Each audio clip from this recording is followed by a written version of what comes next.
Hi, I'm gonna let Steve intro us tonight because my voice is still not come back yet. Well, first of all, we're glad that you're not dead, Kyle. There was some I am concern not dead. there because you've been not feeling well for a couple of days. I know you had a fever. I had told everybody that you had a fever. It sounded like you had like more of a bronchial infection, but no, Kyle's still alive, so he's looking pretty as ever. So if he's going to be the kind of the quiet, silent one, more so today, just sit there and look pretty, I think that's fine for everybody, right? They like that. I don't. I I don't think feel so. pretty. Even when he's sick, he's like you can't even tell. I mean, he doesn't look sick, right? I mean, I get sick and I look like a death warmed over, right? I look one of those like really horrible people that when I get sick, it might as well just put me to sleep because I'm gonna die. I feel like so. Anyways, hey, tonight we have Electric Universe Redux. With the Derek and Inane Dragon. Derek is a proponent of Electric Universe. You guys remember we had a discussion a little while ago, and we had what was it? It was Austin, was that his name, Dave? Aaron. Eric? No. What was the who did we have on last time for Electric Universe? Anybody remember? That was that memorable. Aaron. It was it was Aaron. Thank you. See, he watches our show more than I do. It was Aaron. But I think we're going to dive into a little bit more of the science behind the theory of Electric Universe. So Inane Dragon, I know you've been on many times. Why don't you go ahead and introduce yourself first, and then we'll let the guest of honor introduce themselves. So, as has already been indicated, I am an Inane Dragon, and I make YouTube videos about pseudoscience, woo, particularly lately medical woo, where they're trying to pull bullshit like anti-vax and whatnot. And I'm on here because my profession is in electrical engineering. I understand electricity and all of that happy sciencey shit. And so hopefully I'll learn something about the electric universe and maybe parse out whether or not it really makes as much sense as the proponents claim. Now, just out of curiosity, if we're living in a simulation, would that be electronic universe theory? No, that would be information universe. Because we don't know whether or not the medium used by the simulators would be silicone-based electronics or anything like that. For all we know, they're using something entirely different or have entirely different laws of physics. That'd be a presupposition, yeah. So anyways, Derek, you're a proponent of Thunderbolts and Sapphire and Electric Universe stuff. So why don't you introduce yourself and give us a brief overview of what this topic actually entails? Yes, hi. I'm Derek, as you introduced. I'm a critical facilities engineer for a job. I work with guys like Inane Dragon all the time during the day, keeping data centers up and running so we can have shows like this and Facebook and all the other various wonders of the internet, for better or for worse. I've been studying the electric universe on and off for many years now. I've been to 3 of their conferences, the last 3 conferences in the States, which happened to be here in Phoenix. Was looking for a good reason to get out of here. But of course, they came to me. And so hopefully this year, their conference will be somewhere a little bit nicer than Phoenix in the summer. I will say I don't have any formal training. I have a diploma and working in the profession of IT, data centers, facilities, engineering for the last almost 20 years now. So this is a hobby, but I hope to at least get across to everybody kind of what the electric universe is, why it might not be the craziest idea we've ever heard of, and where we can look in the future to see whether or not these ideas prove to be the way the universe is, or perhaps they're just completely wrong and misguided. So that, I think, remains to be seen. But there's a lot to talk about and ponder and look at in the in-between. So it's the 2 cents out of me real fast. Well, can you kind of tell everybody, if they don't remember from the last time, what Electric Universe posits, though, so we can kind of have a jumping in point? Sure. Although, let me back up just a step real quick. If you're looking at, the Electric Universe sites, the Thunderbolts info, or the Thunderbolts project, there's a lot of different groups kind of built into that. So Thunderbolts is technically a commercial group, right? They sell books, they put on conferences, they have their business interests. I am in no way affiliated with them, just by the way, so I cannot speak on their behalf, but hopefully I can speak to what they think and what's going on. But inside that group, there are a lot of little different subgroups, and it's easy to kind of get them mixed up, right? So I would say that the electric universe theory deals with the science and the physics, the electricity, predominantly of cosmology. And then there's another group that I would call the Thunderbolts Project that is really focused on trying to extract knowledge or eyewitness testimony, eyewitness, from the mythology of the ancient societies to reconstruct what they believe people might have been seeing in the sky a very long time ago. And that would be in line with what your guest from a week or two ago, Aaron, was talking about with astrotheology. So that's different from the science part.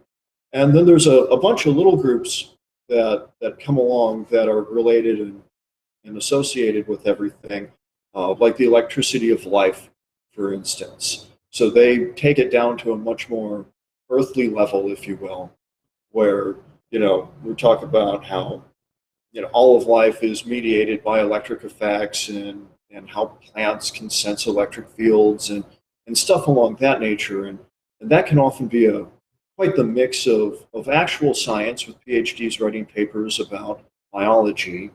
And then there's a lot of woo mixed in with that. And some of that has carried over into today's biohacking. Should you be grounded? All these interesting fields, lights you can stick in your nose or your ears or whatever to enhance your health. So that's kind of a third department, if you will. So hopefully I'm more interested in the science end of that. And so now that we've kind of separated the different groups, let me answer your question here. The electric universe proposes that electricity is one of the dominant forces, if not the dominant force in the universe, and that the actions of electrical effects or electrical phenomena are what are predominantly responsible for the creation of the universe. That's what drove the Big Bang. It creates the galaxies. It rotates the galaxies. It creates the stars. It creates the planets. It illuminates the stars, and all the way down to comets, mountain creation, and it can get pretty wild when you finally get to the actual how would this work in real life if it were true. So we don't throw out gravity, just as a by the way. Gravity is very much so still a thing, but there is certainly an argument inside of the electric universe theory as to what is the origin of gravity. So if you hear people talk about electric gravity, it's not that gravity isn't, or that gravity is the electric effect or electric force, but that gravity is caused by an electric dipole moment in all the atoms, and we can dig more into that if that's of interest. But certainly the easiest thing to look at and poke at and talk about, and maybe even conduct experiments on in the not so distant future, would be the solar system. So the electric effects we believe we observe on the sun, how comets interact, don't interact as they travel through the universe. We believe there's sparking currents that come from the sun to the various planets, from the planets to some of their moons, and so on and so forth, and how that really drives a lot of the action that we see in the universe. We think gravity is kind of a static, boring, that's the clockwork part, and then electricity is what really animates the universe, causes solar flares, and all sorts of other phenomena that we observe, we believe to be driven by an electric force or an electrical type of energy. So hopefully that's fairly concise in a nutshell, and then I can dig deeper, and I've got some toys to kind of talk about plasma and maybe give us a little bit of an idea about the type of effects we would be looking at, as they're often very foreign to the everyday kind of commonplace reality that folks are typically used to around here. Okay. Yeah, no, I understood everything you said. So let me kind of give some expository to the people listening, because I think they're a little confused on this. In the astrotheology or in the EU type position, they're believing that there was cataclysmic events that took place early in the history of mankind that were seen by civilizations all around the world. When Venus, supposedly, and this is the narrative, Venus was ejected as a comet or some kind of body from Saturn. Earth used to be a moon around Saturn, and because reasons, the Earth ended up being the third planet from the sun, and Venus got near Mars, had a lot of static discharge arcing between it. And when it came near the Earth, the prehistoric man, or early civilizations at least, saw these arcs in the sky and these images in the sky that were plasma based, and they made pictographs of it. So these pictographs you find all over the world. Supposedly the narrative is that those are representations of what civilizations saw when these cataclysmic events occurred, which would be described as something like Worlds in Collision by Velikovsky. Is that the decent part of that story, Derek? That's not half bad. There's a little more detail. Okay, not half good, but not half bad. Okay, I'll take it. But no, for a first shot, high level, that would be the mythology aspect. Yes. Of what the Thunderbolts project is particularly interested in. And they believe that gives precedent to the need to do further research into electrical effects in the sky. Right? So they believe that these myths, those pictographs in the stones and what have you, of Squatty Man and the Thunderbolts of the God, all the legends about Mars and Venus having battles, and the comet Venus as a dragon with wild hair, and there's all kinds of, it's really a modern day mythology, kind of a retelling of what a modern myth might look like, based off of the ancients. So whether or not that happened or didn't happen, there's really no way for us to know. So I'm not going to try to argue that is or is not, but they use that mainly to give credence to the idea that things like this could happen, and that electricity could be, as I was saying, one of the animating forces in the universe. And we point back to, the ancients saw this in the sky and came up with all this mythology because they didn't know what the heck they were looking at. Okay, so now we got that expository. Well, go ahead, and then I was going to just jump on into the physics and then turn it over to you. Well, I just wanted to say real quick, please. I know that we don't want to get into the mythology aspect that much. Both Derek and I are more science guys. But as far as they're using that mythology to make retrodiction, so to speak, to try and predict what the past was like, I would recommend people interested in that sort of thing pick up a book such as Life Beyond Earth, which is written by a pair of active astrophysicists who apply the accepted models of science to the solar system and compare it to other evolving star systems, and tell us exactly what is the most likely, obviously we can't know for certain, but the most likely scenario for what an early Earth solar system looked like, based on gravity, mostly based on gravity. So if the electric universe doesn't reject gravity, then that kind of dictates what the early solar system would have looked like, and it certainly does not involve Earth as a moon of Saturn. But we're here for the science, not the mythology. So carry on. Yeah. All right. So Derek, why don't you give us some of the physics, or at least the plasma stuff, and then Inane can address or critique how that would actually work or not work. All right. Well, I'll tell you what. Let me poke at some of my little demonstrations over here, and we can see if you guys can see this. Obviously, most people know that we have the three states of matter: solid, liquid, gas. And the fourth state of matter is plasma. But if you want to get maybe a 6, by the way, interesting states, we could get a much bigger number than 5, right? You have superfluids and all sorts of fun things like that. So there's the three familiar ones, and the fourth one that is actually very common, even though most people don't really think of it as such. Let me adjust my lights over here a little bit and see if we can see what's going on. So I've got one of our plasma balls over here. Let's see. I think we're in frame now. Get you guys out of the way. So tell me if that reads all right, or if I've still got too much light. I think we can see that. Yeah, you guys can see that close enough. Yeah, Yep. So- Looks like an ion. Yeah, it's Yeah, gonna no, be it's- sharper to the chamber audience. to create Inane. plasma arcs. Yeah, it's, Yep. it's a novelty plasma ball. You can pick these up at the mall or online or whatever.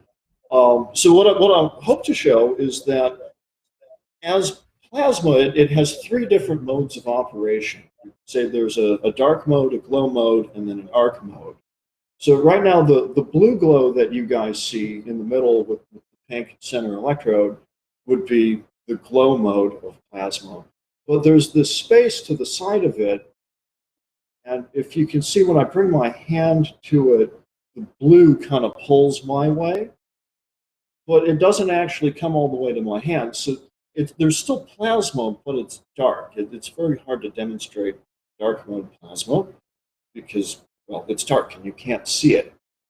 Another effect of plasma, and this is based off of, or caused by Ampere's law, that the parallel currents tend to attract, is that plasmas, as the intensity increases, will begin to form filaments. So as I dial up the intensity here, you can see it go from a glow into the filament state. And then when you bring your hand to it, it very clearly is aware that I'm here, and it's conducted towards me. And then this nice bright arc you get when I touch it would be the arc mode. Now, one of the interesting things I've noticed with this camera, if you look at the thickness of all the little filaments floating around, sitting here looking at it, maybe they're a millimeter or just under a millimeter in width. But then the arc, you guys are probably seeing in your feed that the arc looks thicker than the filaments are. That's actually an artifact of the camera. The arc is actually thinner than the regular filaments.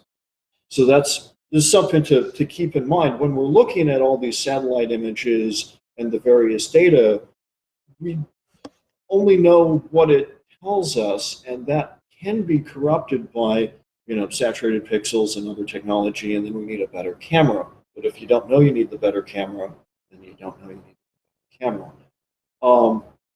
The other silly thing that's kind of fun is I've got a fluorescent tube over here that will light up just by being in proximity of the beam, and the tube will follow. Hopefully this plays all right.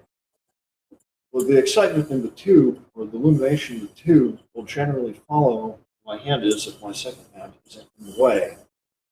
And you can narrow that all the way down to almost nothing. So the point of that being that electric effects project energy at a distance. You can't always see it, and they tend to filament, where all the energy of all the different filaments gets consolidated into one central main filament. So we won't dwell on that for too long, just in the interest of time here. One thing I would point out is that the construction of a plasma ball has a small Tesla coil in the bottom of it that is driving the high voltage for the plasma. So my next point is that electric effects can scale. So there's a very small Tesla coil, or flyback transformers, it's awfully known, in the bottom of the plasma ball. And then over here I've got a somewhat larger one, and hopefully I don't lose the connection if I do this, so this doesn't make too much noise for everybody.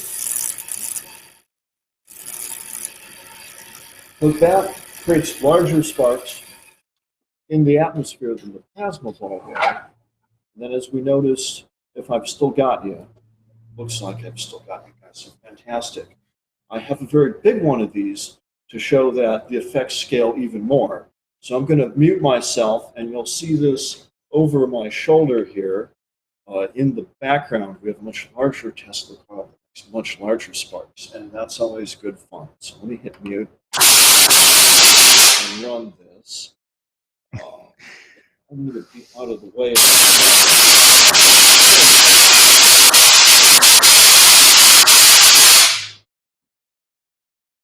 So the mute button was getting me. That was loud. These ears out. Yeah, I should have given earbud warning. That was loud. Okay, so these are cool demonstrations. This is like stuff we learned in high school for science, and really cool stuff. Love the stuff. I really do. I built something similar to these things, so I know what you're referring to. Now, Inane, let me ask you, what do you think he's trying to relate to here, though? I mean, the science behind this stuff. You want to like try maybe explain why you think he's relating this to why this is a dominant force in the universe rather than like Well, I gravity? guess the first thing we should point out is that when you get down to it under the standard model, we have exactly 4 forces in the universe, and only 2 of them can project over any kind of a distance: gravity and the electromagnetic force. So I don't even understand the claim of proposing that it's a dominant force as if that were contrary to the theory we currently have, to the models we currently have, that already stipulate it's only one of 4 and only one of 2 that can project over a significant distance. I don't grasp where the fascination of cool demonstrations of electromagnetic effects translates to. I don't see where it goes anywhere. I don't see what the point is the honest answer. I don't see how this does anything to tell us quantum mechanics or general relativity is incorrect. We know they're incomplete, but I don't see where this tells us that any aspect of either of those 2 models is incorrect. So I'm not sure what the point of the demonstration is, because everything that we just saw fits with what we already accept as the standard physics. After all, they were built by engineers using the standard physics to design those instruments. Well, the big one behind me, I actually built myself, but that's neither here nor there. Point taken. The the thrust of that was 2 things. One, that electric effects can scale. So we know that electricity is active very small in the realm of quantum electrodynamics. We know that electricity does stuff at our scale, right? We use it all the time for the internet, the power system. We've put this force to work in many, many ways. And I skipped a bunch of realms in between. Our argument is so that... does every other force. Well, The only strong gravity.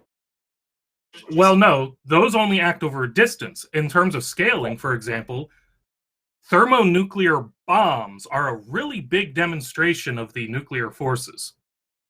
That is a very large-scale application of the of the nuclear force.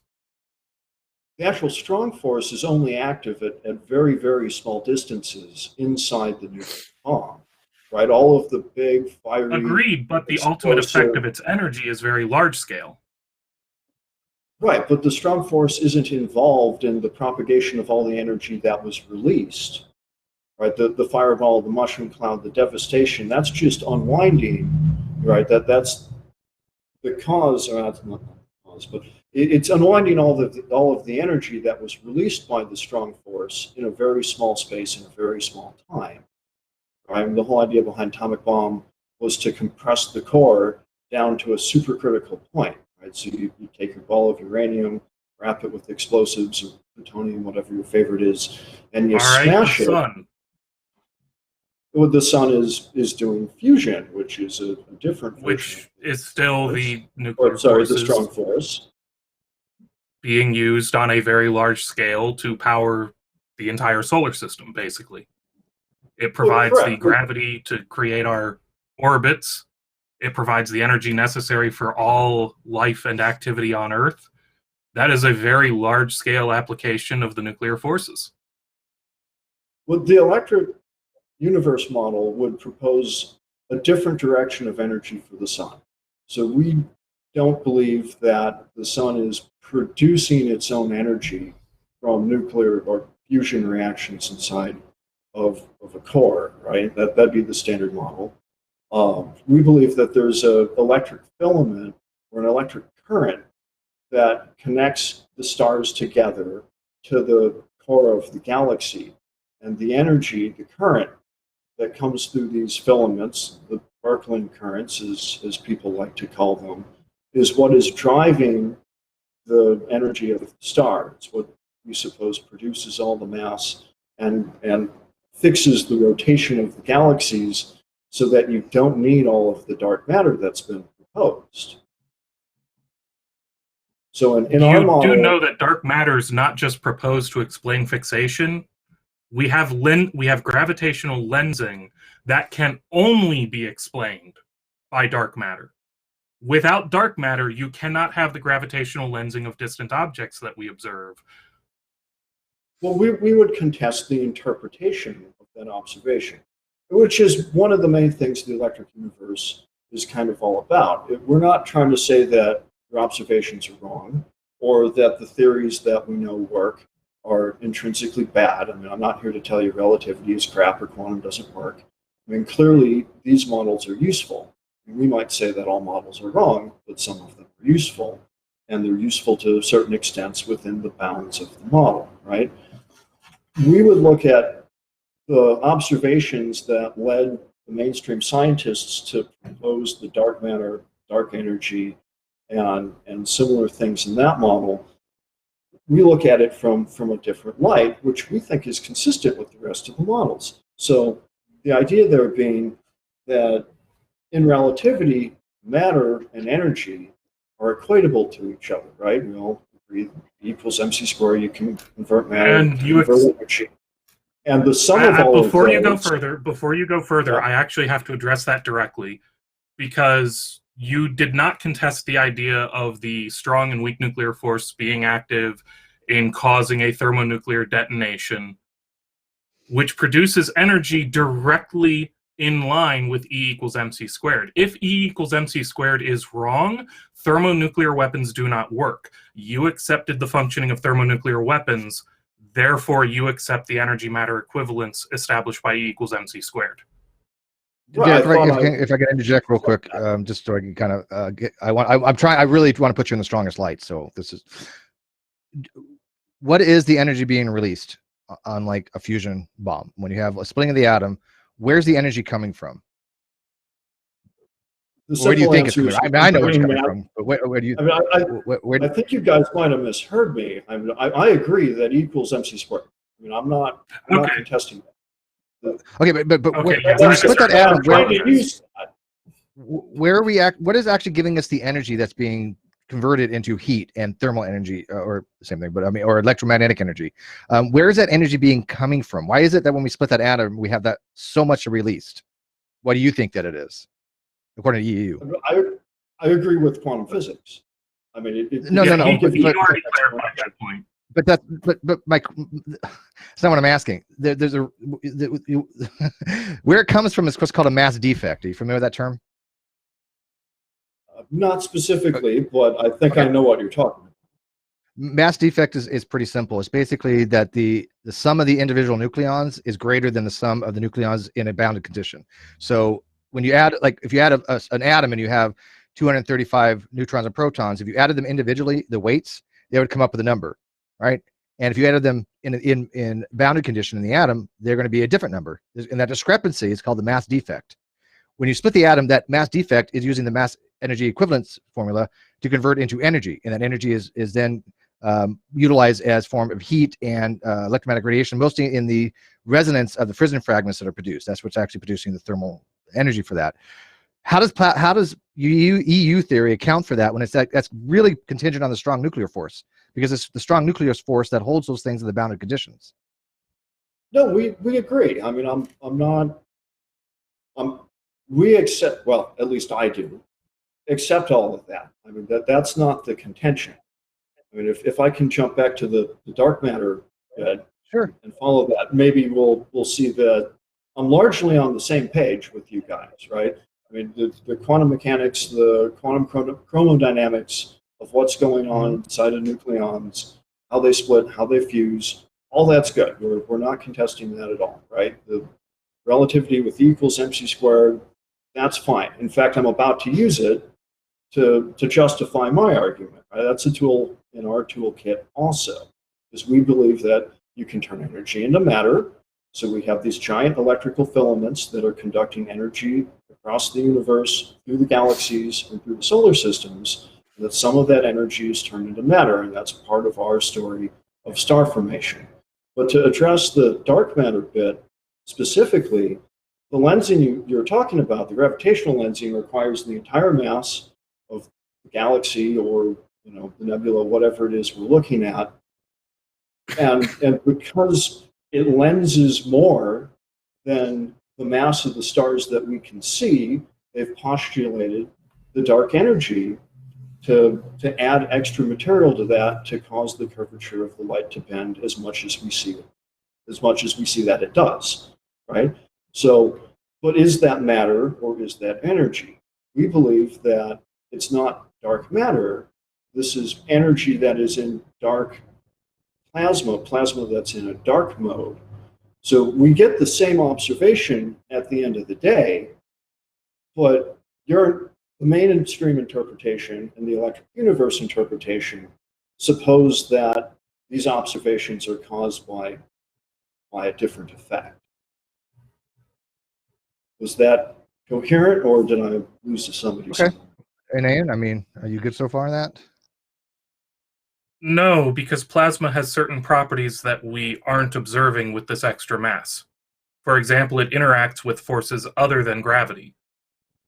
And we don't see that with these distant galaxies with which we're observing the lensing. We would expect different outcomes. The reason it's called dark matter is because it does not interact with photons. The one thing plasma is really fucking good at is interacting with photons. That's why you get so many electrical and magnetic effects when you have a plasma state, because you have so many free electrons, and electrons readily interact with photons across all wavelengths. So you get a lot of interactions. This is why we have the cosmic background radiation, is because we were in a hot plasma state that was opaque. Light could not travel at those early stages, and that's why we have this imprint in the cosmic background radiation of the early universe. Because as quick as a photon could be generated by some quantum event, it would be absorbed by an electron.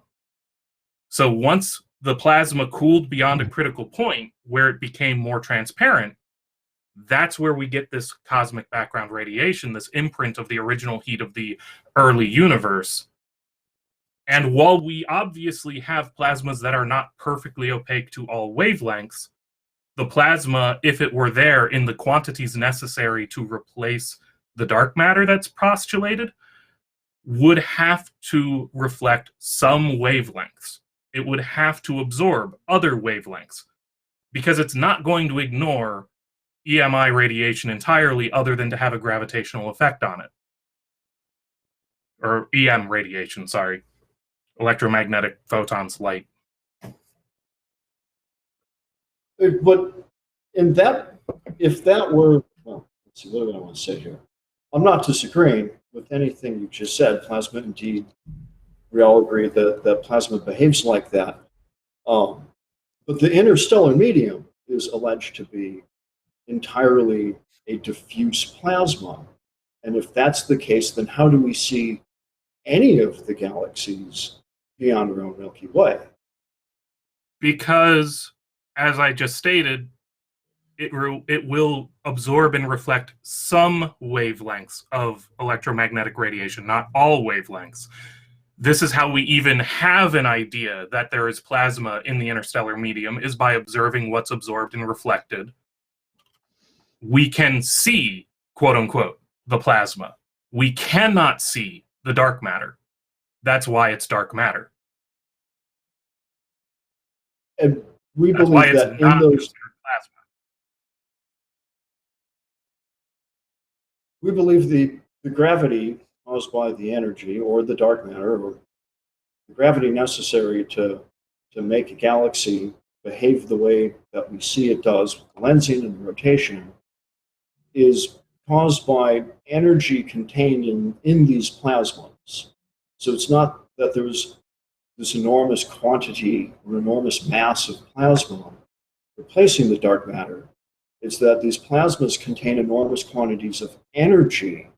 That energy, through E equals mc squared, gives you the gravitational effect that we're seeing. So I hear your point that if the plasmas were very strongly ionized or very dense, they would be opaque. But they're very diffuse. Given the ratio of dark matter to matter, and the fact that either If it were that strong of a condensed energy, we would pick it up as a point source, basically, at the distances we're talking about, because it would be radiating in some electromagnetic bandwidth. It would have to create the filaments that you're talking about between stars, and we would be able to detect that discreetly and explicitly with the satellites that we have already been using to detect lensing. This is We what I would was see trying to. that it would interact in the electromagnetic wavelengths in a manner other than just causing lensing.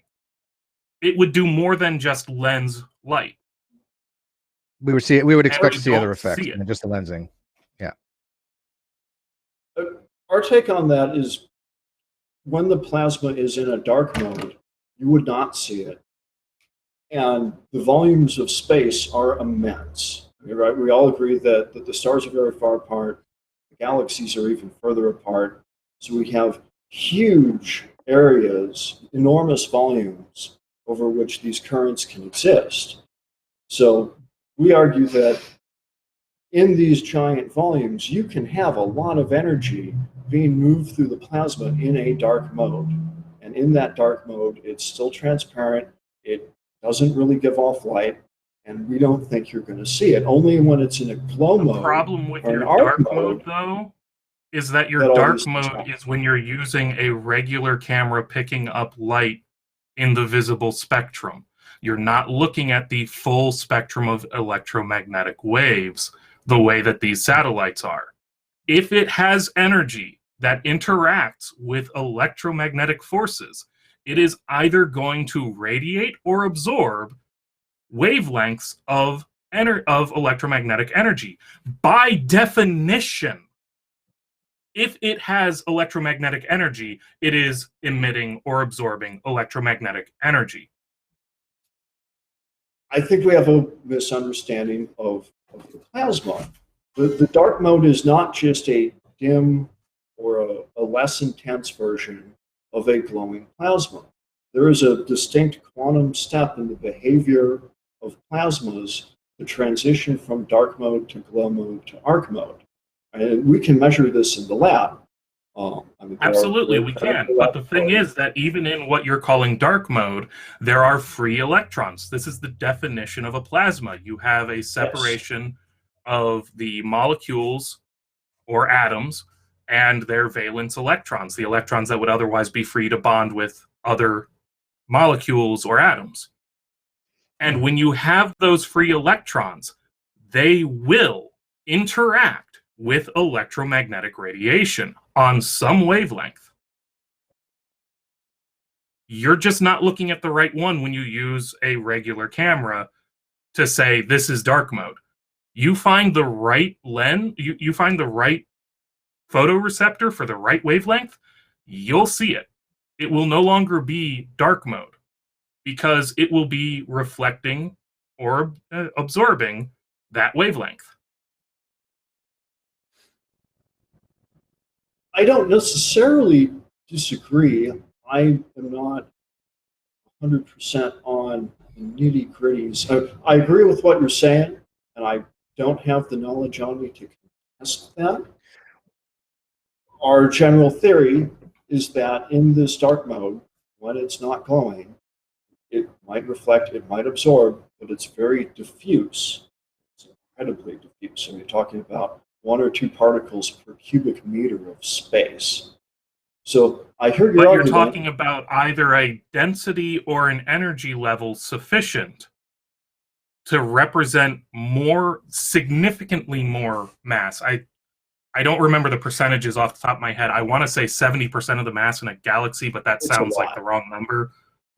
The dark matter, the energy, whatever you want to call it, the plasma energy, whatever you want to call it, represents the overwhelming majority of a galaxy's effective mass. And if it's so diffuse that we can't detect the energy level, it would be it would have, or sorry, if it's so diffuse that we couldn't interact with it because we're not going to hit it, kind of like the interstellar medium plasma, where it's something like 6 particles in a million or some very low density. then the energy it would contain would be enough to make it opaque, because it would have to be incredibly hot. It would burn planets to cinders. Because now Derek, you're let me see talking if I about absurd amounts of energy in a low density form. Or yeah, that's the problem I'm it having has to too. dense enough that it would interact with the electromagnetic bands, as I've been talking about. Derek, let me So see if I either can it kind of. destroys the galaxy, or we see it. Well, let me see if I can kind of like bring it down a little bit, okay? Because I don't want to get the audience too lost on a lot of this technical stuff, because you guys are actually going way above, I think, a lot of people's heads here. Let's try to bring it down. So no, it's fine, but I mean, I kind of want people to understand. In the early part of the Big Bang, there was something called the recombination period, okay? And that was when you had a state of this very hot, dense plasma, okay? And the states were ionized, because that's what plasma is, ionized gas. So you didn't have the electrons combining with the protons to form these, electrically neutral gases, okay? So there was opacity there. These photons were bounded by that. They couldn't go anywhere, okay? And when you did have recombination where the electrons combined with the protons and formed the first hydrogen atoms, that released a huge amount of energy. Okay, it just released all these photons, and that's what we call the cosmic background radiation. That's what we're seeing as the afterglow of that effect. So what he's saying is what would we expect if we would expect this hot, dense plasma to be the case? It would be more than just the gravitational effects that we're seeing. Do you agree that the only thing that causes gravity that we're aware of, that I know of, is something that has mass? Now you can simulate gravity, but what's that? Or energy. He is right that energy itself. Or energy. Yeah, sure. Oh, sure. Okay. Yeah, fair enough. I mean, you could actually, believe it or not, people may not know this, you could actually make a black hole out of photons, just out of energy itself. They're called a Kugelblitz, I think. But they're literally, if you had enough light in an area, it itself would form a black hole. It would mean a hell of a lot, but it is possible. You can form it off of heat or electromagnetic radiation. So yes, or energy as well. But so other than energy or mass, because there is a obviously direct relationship between the two, what would dark energy be? Or dark matter be? Not dark energy. I mean, dark matter literally has to be something relating to that. It can. I don't know what else it could be.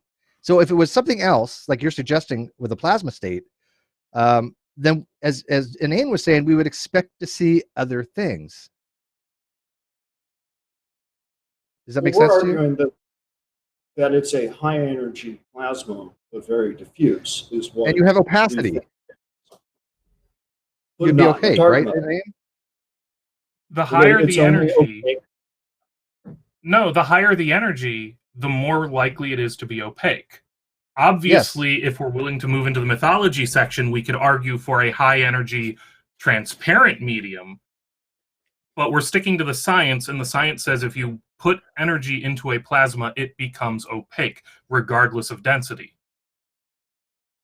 Or it burns the shit out of everything as it releases all of that as heat which we could detect, heat which would vary from the cosmic background radiation. And we don't detect any heat, we don't see opacity, we don't see any of the phenomena that would be associated with a high energy plasma distributed across a galaxy. We see the phenomena we would expect for a low energy plasma, equivalent to the interstellar plasma that we see in our local environment, which would not cause gravitational lensing. I hear what you're saying. I still would assert that at lower energy densities, which is what determines what mode a plasma is in. I mean, those are the plasma mode charts. One axis is voltage, the other axis is energy. But you're trying to lower density while you're raising energy. So you're still at a high. You're talking about a far greater energy density than the total visible mass of the galaxy. That's not you're having low energy density. That's high energy density. Yeah, you cannot escape that fact. I think that you're violating fundamental principles here, Derek, to be honest with you. I mean, you're literally violating everything we know about physics. I mean, what do you posit this dark matter to be? I mean, you could. Are you familiar with the lambda cold dark matter? He posits it to be a plasma field. That's what he's saying as the alternative to. I Energy get that. contained I in just don't see how Yeah. we wouldn't see. I do not comprehend how we could possibly have a plasma field of high enough energy or high enough mass, either one, to represent 70% of a galaxy's gravitational effective rest mass. I think And it's about not 85%, by the way. But okay, I'll that's, go at low least to that's the Steel dark. Man his Well, that's the position. dark. Well, that's the dark matter in the universe is around 85 of them, or so, somewhere in that ballpark. I'll stick with 70% to keep it low because Okay. I could swear it's even maybe lower than that. Although it is the dominant it's the dominant source of mass energy in a galaxy, overwhelmingly. Yes. Oh yeah. And given our known models of physics, given general relativity, given quantum mechanics, I cannot see how you arrive at we have 70% of the rest mass of a galaxy composed of a plasma that is somehow of low enough energy density that it's only detectable by gravitational interactions, even though we have used multiple satellites to attempt to analyze it to rule out the possibility that it's anything other than dark matter, because astronomers hate dark matter. They don't want that to be the correct solution, so they've tried to find alternatives. They've looked at the alternatives. They've tried to find any other explanation than to say that there is some form of matter which only interacts with other matter and energy via the gravitational force. Yeah, So I mean, that's a brilliant point. I don't see how we haven't falsified the hypothesis that it's a plasma. Because we've Yeah, I mean, looked Derek, for any answer other than dark matter. yeah, We've tried. we know this works. I mean, we understand how it works. What is the reasoning by trying to find something else that we just doesn't seem to work and it seems to violate what we know about science and physics in order to do what? I mean, if we have models that actually work, I'm a scientific realist, meaning that if the model works and has utility, great. You're positing what I think is happening is that people are taking, and you mentioned at the beginning, actual science and mixing it with woo-woo. And you noted that. And I think, could you be possibly doing it yourself? Because here's the disconnect I have in my head. There are real science that these people talk about in the thunderbolts. Okay, I mean, you mentioned something like the Birkeland currents. Those things exist in the planet. They're high amperage currents that travel from the ionosphere to the magnetosphere. That you're suggesting will be on the cosmic scale. Like there's a supervenience such that because it exists on the Earth, in the universe, you have these currents that go all around the universe. That's basically what you're saying, and they're done so by these plasma filaments. Is that what you're positing? Essentially, yes.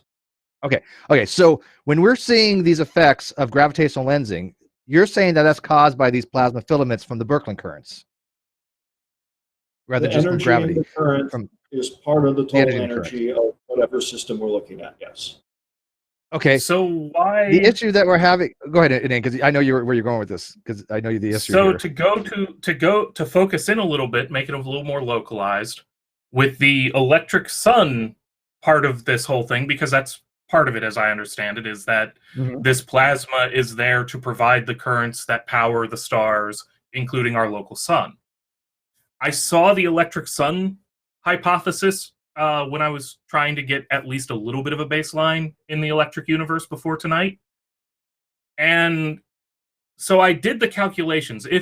If all of the energy outputted by the sun is only a byproduct of energy being inputted into the sun by these galactic electric currents, we are talking back of an envelope calculations.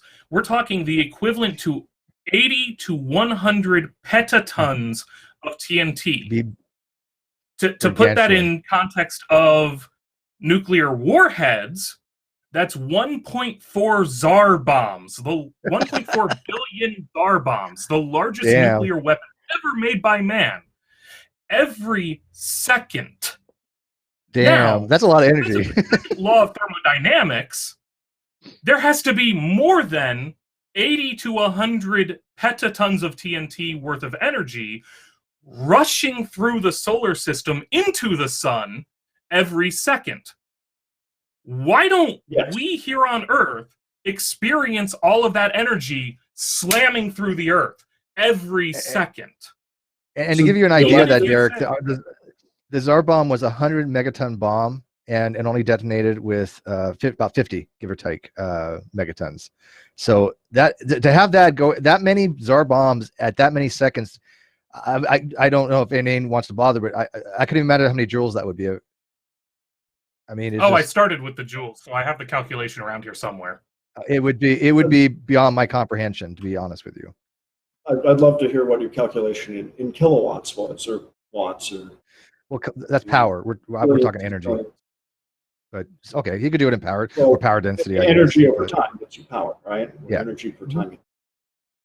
I mean, so you talk about billions of bombs per. I mean, we all agree that the sun emits an enormous amount of energy. So is that created by literally detonating, which is the standard model, was 100 billion nuclear bombs a second at the core of the star? No, That's no, not no, the no, standard no, model. Stop. That's Yeah, not the that- standard model. Yeah, that's Fusion not happens correct. fusion happens throughout the majority of the sun, No, it's only in the core. and fusion according is to the far model. more No. efficient. No, wait. Here, okay. It drops and off we haven't- the farther you get from the Yeah, core, but it does not exactly. stop just because you've left the core. And the core is You not still have some fusion going tiny on. thing. The core is not some tiny thing. You can fit quite a few Earths inside of the core of the sun. That is not a fair analysis. That is not an Yeah, honest analysis. You basically have, But Derek. more to the point, the nuclear force Right. can generate the power of a Tsar bomb. Remember, the Tsar bomb fits on Earth. The sun, many times the size of Earth. So the idea of 1.4 billion Tsar bombs detonating inside of the sun is not ridiculous. The idea of many billions of Tsar bombs worth of energy flowing through the galactic medium between stars is pretty fucking absurd. Yeah, just think about in this. comparison. Subjective. Especially since you say you Well, don't it is reject objective quantum opinion. mechanics or relativity. Because quantum mechanics and relativity predict that you'll get this energy out of the sun. Quantum mechanics and relativity tell you that the sun will produce this energy.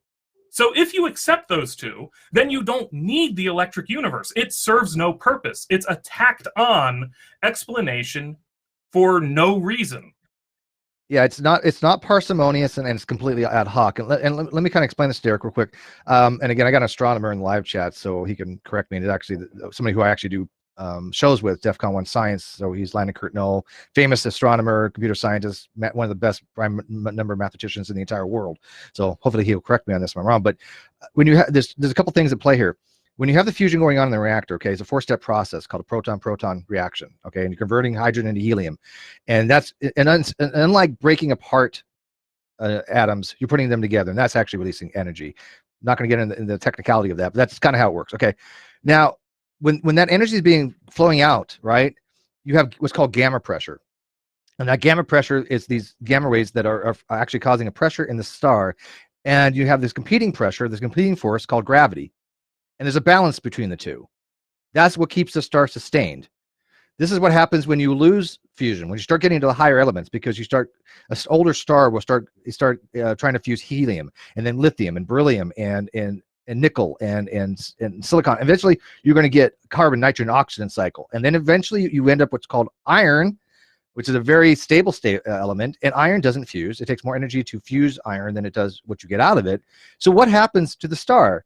The star is no longer to maintaining that balance, right? Gravity is overcoming the gamma pressure, and it collapses in itself, and that's what we call a supernova. And so we model this. We know how this works, right? The science works on this, and we can actually make a prediction, which we have detected back. I think he can correct me on this, but I think it was in 2015, give or take, but it wasn't that long ago. We said, hey, if this worked, if this was the case that fusion was going on in the sun, what would the neutrinos be? Because part of the reactions is that neutrinos are produced by these reactions.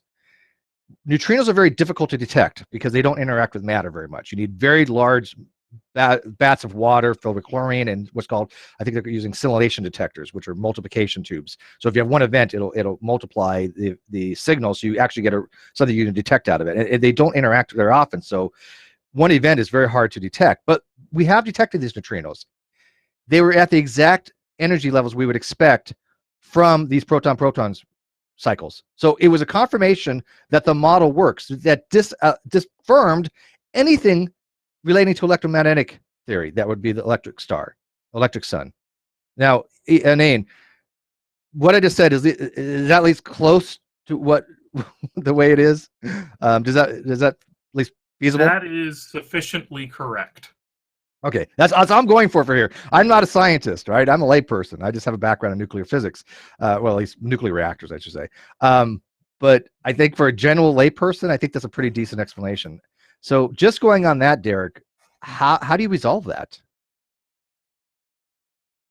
Well, there's a lot of things I could look at about that. So the neutrinos, let me hop onto that.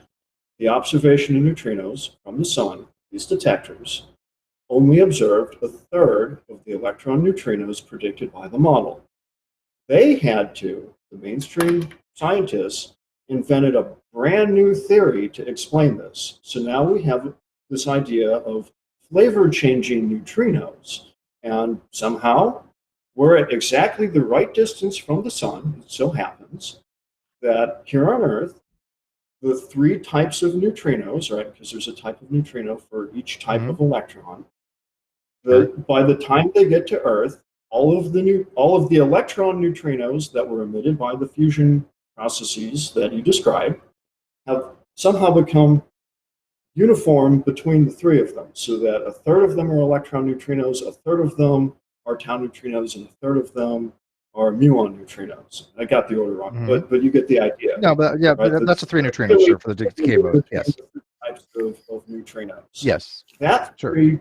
That idea of flavor-changing neutrinos is, in my opinion, in the EU's opinion, the mainstream ad hoc bolt-on to explain that the observation only saw a third of the neutrinos expected by the model. So I would disagree that the neutrino observation did not confirm the fusion model of the sun. And this is one of many So how do you explain the fact that quantum mechanics predicts three flavors of neutrinos independent of observation? Yeah, that's we supersymmetry applied to quantum mechanics predicts three flavors of neutrino. We yeah, and if you're looking at expect the decay that. modes, right? I mean, if you're looking at a decay mode like Yes. beta decay, right? Beta decay is going to produce an electron, which means you have to produce an electron neutrino with it. So that's what it would expect for charge energy conservation, lepton number, I mean, the baryon number. There's a whole bunch of different conservation laws that go into these things. Sure. So based upon these conservation laws, we would expect there to be an electron neutrino associated with an electron produced in a type of beta decay. So I'm still not seeing where this goes into.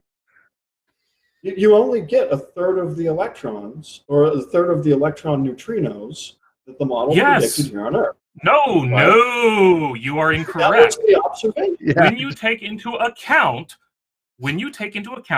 quantum mechanics coupled with supersymmetry's prediction of three flavors of neutrinos, which is a prediction made before the observations, you get, because they're, as you said, they interact with different types of subatomic particle.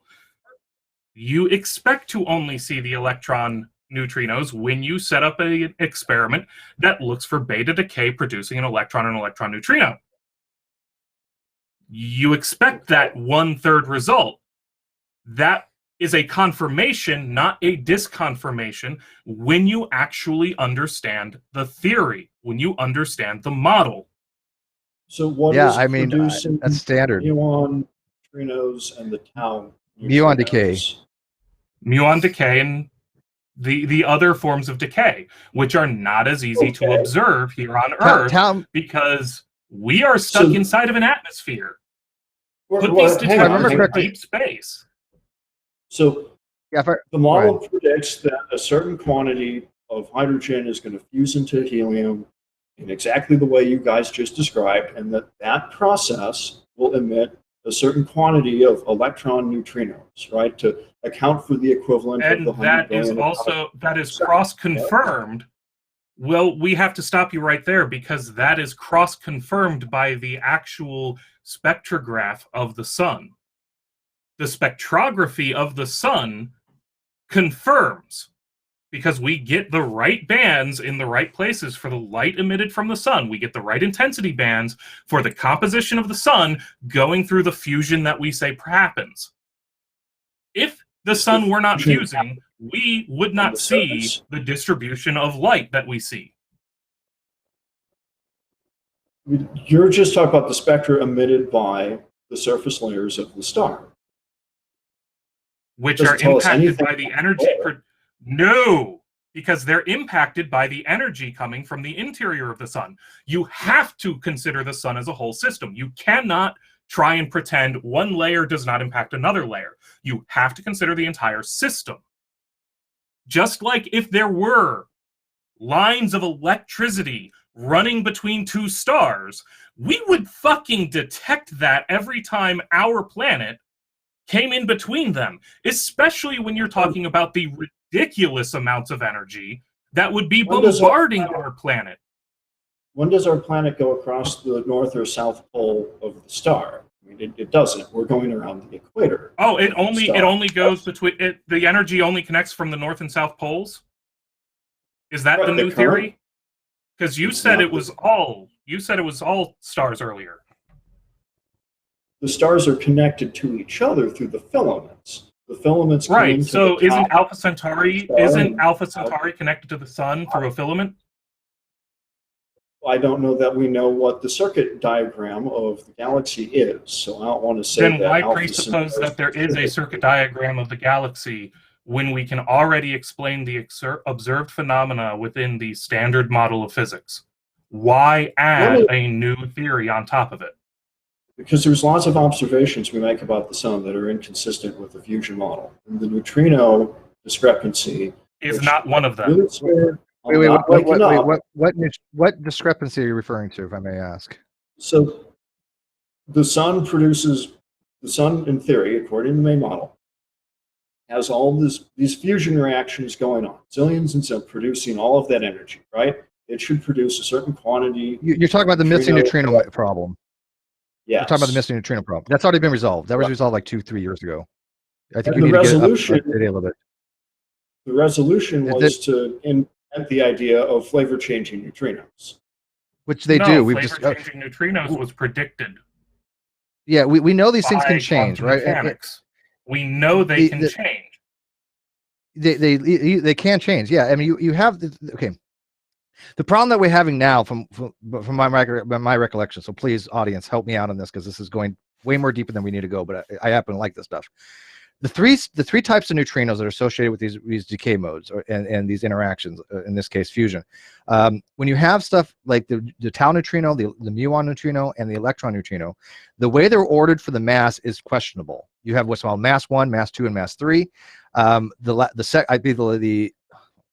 the tau was the second one, but discovered, but I don't remember the other one. So I think the electron's the lightest, and I think the mu might be the heaviest. But there's some. I believe that is correct. No, I think tau was the second one discovered, but I don't know how it's ordered mass-wise. I mean, whatever the mass order was. Tau's the heaviest, okay, which makes sense to me. I thought the tau was the heaviest too. The second one discovered, but it's the heaviest of the three. This was predicted by the standard model. It literally was predicted by gauge theory, right? I mean, so we know how the standard model works. We expect these particles to exist. We have to have these conservation of these laws I talked about earlier. What I'm failing to see, Derek, is how EU, one, accounts for any of this, and two, why would you posit something that is so unsubstantiated as a conjecture at best, rather than what you've already said accepts as electromagnetic theory? I mean, you said at the beginning you accept you didn't name it by name, but you're talking about quantum electrodynamics or quantum chromodynamics, either one, right? They're similar, at least. So if you're talking about quantum chromodynamics, where you're dealing with like colors, right, and flavors of quarks and all this other stuff, you accept this stuff all works, right? Because we know it works, because we use it to model stuff. If not, my job in the Navy would have been shit. I've been out of a job. right? Reactors would not have worked if this stuff did not work the way we'd expect it to, according to the models. So why would you be positing something? And I'm really kind of curious. Why would you be positing something that's just so out there that doesn't make sense from physics standpoint? When we have something that works, it's not parsimonious. Does that make sense? It's you're adding, as Inane said, you're adding more things that need to be there and getting lesser results out of it. You're getting less predictability out of it. Yes, less utility. We would disagree with that. I understand what you're saying. So maybe we can poke at a few other aspects of the sun. I mean, I would have to go look at the timeline to see when they came up with the flavor changing hypothesis and when we made the observations. It was my understanding that the flavor changing theory was after, even if they made it, was motivated by the method. Even if they made the decision to introduce the idea of multiple flavors of neutrino in reaction to this observation, so what? Because we've observed all three types of neutrino. We know all three types exist. We know from super collider experiments and other experiments done here on Earth that they can change from one type of neutrino to the other. We know that things like, say, an interplanetary plasma, or even an atmospheric plasma, can cause the necessary interactions to change the type of neutrino. So why would you, given that we have observations that demonstrate the existence of all three types of neutrino, we have observations that demonstrate the ability to change types of neutrino, why not accept, even if it was introduced as a, hey, maybe this is why we were seeing only a third of what we expected to see, why not accept that now, because we've proven that the explanation works, sorry, for our philosophy guy, we have demonstrated through the evidence that our explanation works, and we have failed to falsify it, why not accept that explanation? Because it works, it's consistent with the known laws of physics, it's consistent with modern technology that we use on a regular basis, including nuclear reactors. Because if the sun isn't fusing, the nuclear reactors Steve worked on aren't working. Because it's the same laws of physics. It's the same model. Either the model that applies to Steve on his destroyer with a nuclear power plant works when you export it to the sun, or the laws of physics are arbitrary and we're back to mythology instead of science. Yeah, and let me point out that, because I just validated this, the missing neutrino, they're called the solar neutrino problem, was actually resolved in 2002.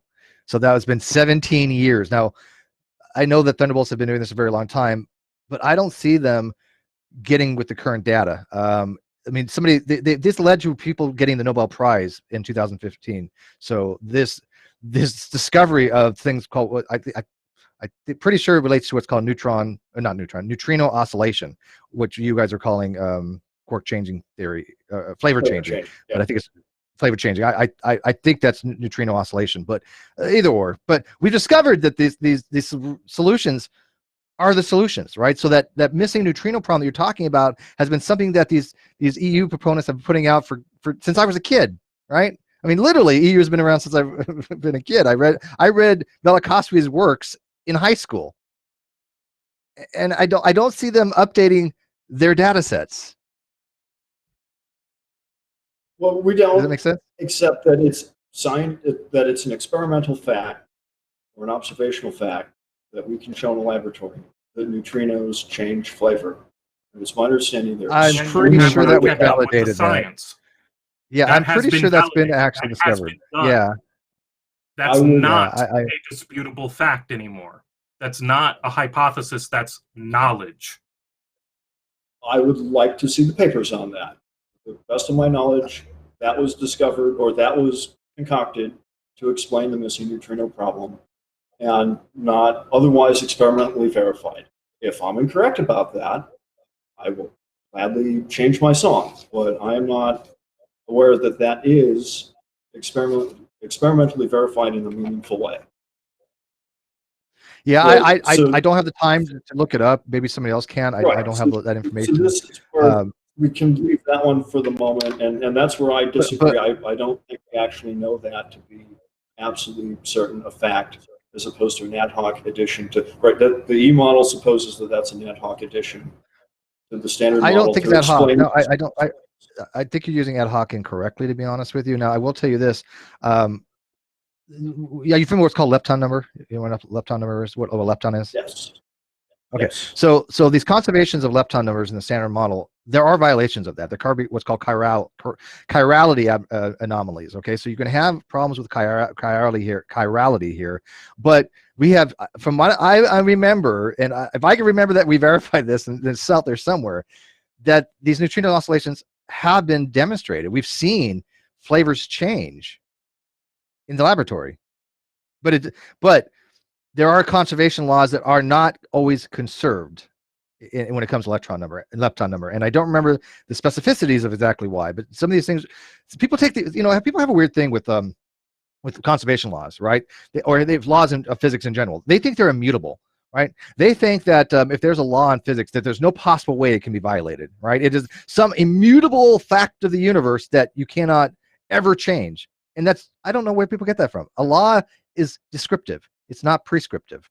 And so there are violations of these things, and we've seen violations. We've seen symmetry violations, CP violations, and with the lepton number, we've seen violations. I'm pretty sure. But what Inane's telling you is that we have science that not only models this with the standard model, not only makes predictions with the standard model, but will make hypotheses to explain observations, right? Like the solar neutrino problem, and then have a confirmation of the prediction, such as was the case in 2015 with the detections of the exact neutrinos and the ratio of the neutrinos. We've seen all three flavors from the sun.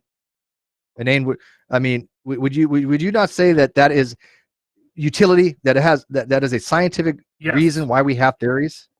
As a pragmatist, absolutely. Right. Oh yeah, he's a fellow pragmatist. The model fits the data. The model makes unique predictions, which have been confirmed. For quantum mechanics, the predictions are something, the confirmation rate is something like 99.999999999999999. 8 sigma. What is that? How many sigmas? There's a ridiculous degree of confirmation for the accuracy of quantum mechanics. There's a ridiculous degree of confirmation for the accuracy of relativity. And between those two, they say the sun is fusing. Yeah. Irrevocably, 6 sigma. Indisputably.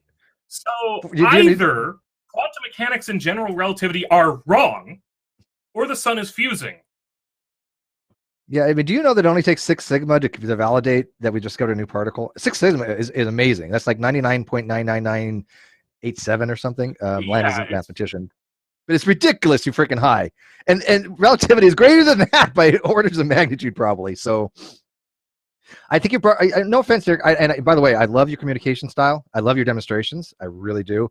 This is one of my favorite topics. I do love this topic so much.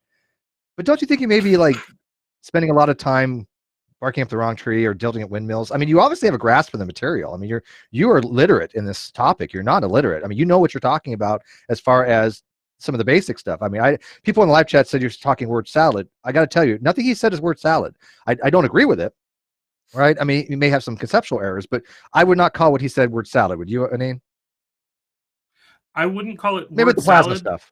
Plasma stuff has some weird no, stuff. I wouldn't even necessarily say that was word salad. I honestly think it was coherent in his view. Points such as with dark mode plasma, because honestly, we know plasma any state of plasma.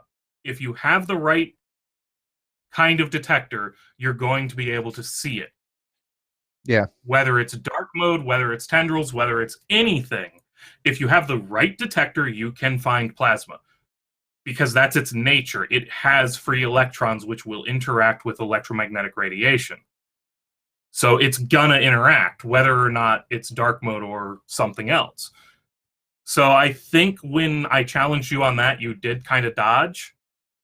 But other than that, you haven't been word salad. You clearly know your stuff. You understand what you're talking about. I will agree with Steve about that.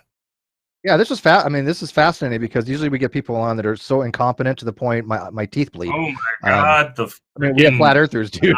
9/11 I mean, that just conspiracy guy you had me so talking to. I don't the know fact that why somebody, go to this day.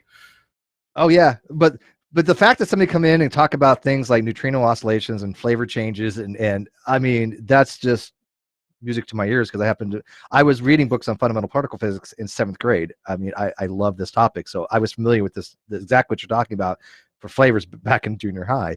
But and I forgot everything, by the way. But I really do want you to answer that, Derek, that question.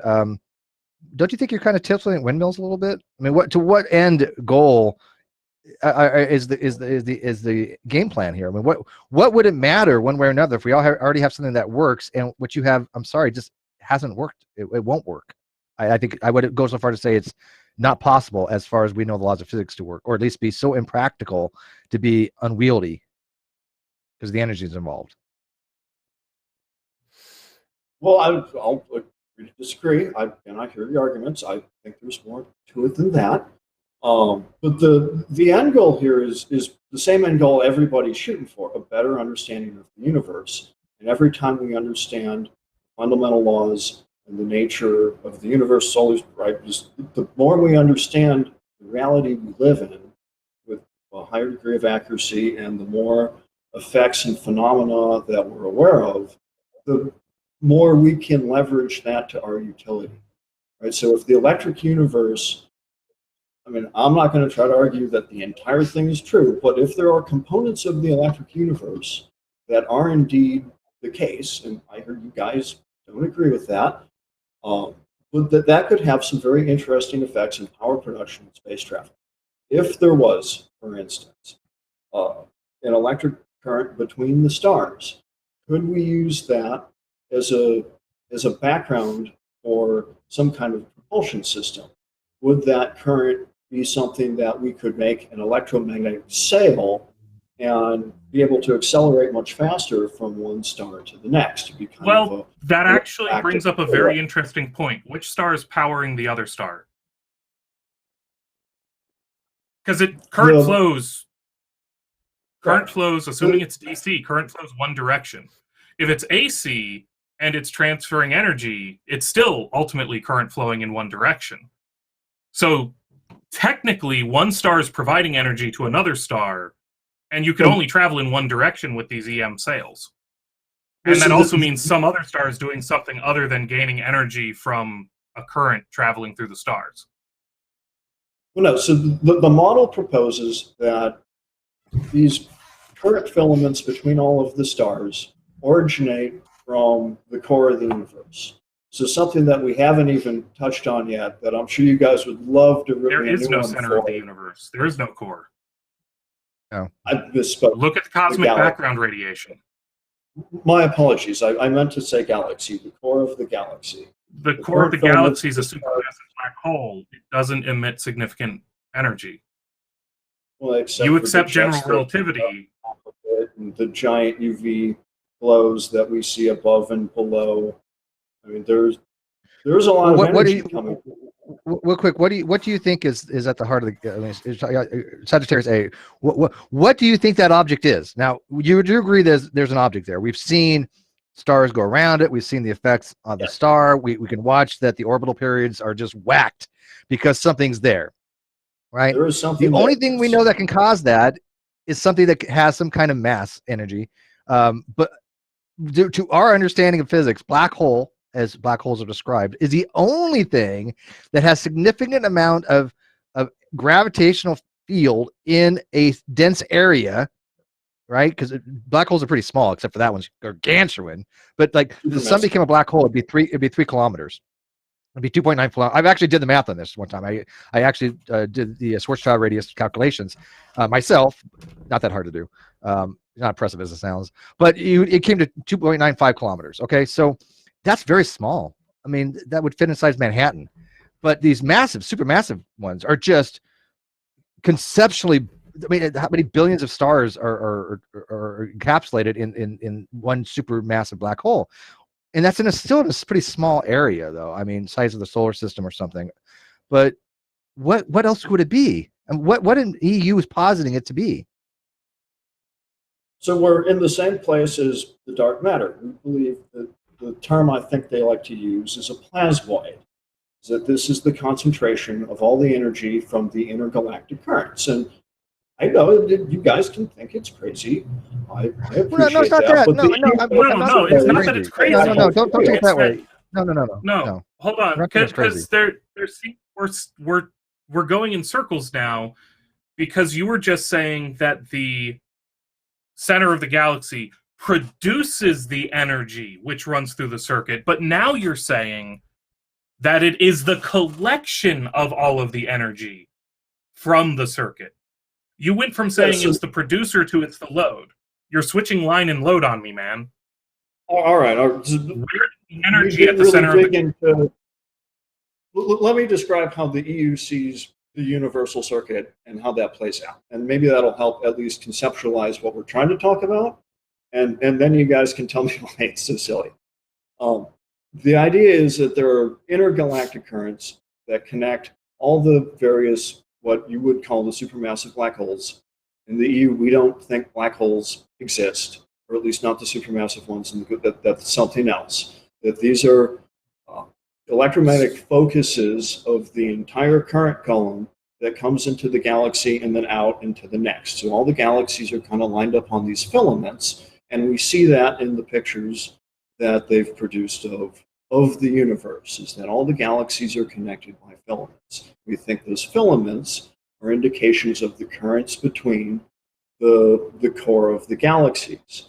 The galaxy cores then have to, I don't want to say process, but handle all of the energy that is coming through them from these intergalactic currents. And in doing so, it creates essentially ginormous prominences, right? If you look at the sun, you get these big magnetic loops, right? And we would think that those are currents. You're moving plasma over the field lines. So these big loops would come off of the central core of the galaxy and become the filaments that the stars form in. So we have pictures from various satellites of star-forming regions in which the stars are forming in these filaments. They're very high-intensity discharges, in our opinion, that scavenge together material from dust and clouds, if not outright produce the material from the energy in the current and converting that into mass. And that's where stars, planets, comets, all the objects in the solar systems are produced along these star-forming filaments that drive their power from the galactic core, which is getting its power from the intergalactic filaments that connect it all together. So that's kind of a high level of the energy flow through the universe. But now you're just trading it off to a bigger problem. Because each galaxy is now somehow getting power from each other galaxy in a... This sounds like a perpetual motion machine of the first kind, which is known by the laws of thermodynamics to be impossible. But I'm still stuck on the fact that you contradicted yourself by saying that you don't believe that supermassive black holes exist when they are a product of general relativity, which you said you accept. If you accept general relativity, then there is a supermassive black hole at the center of our galaxy. Not to mention we've observed them. Well, what we've observed are very big, bright, vibrant regions of the cores of galaxies that are emitting jets and rotating. LIGO and other gravitational detectors. Yeah, LIGO is an interesting experiment.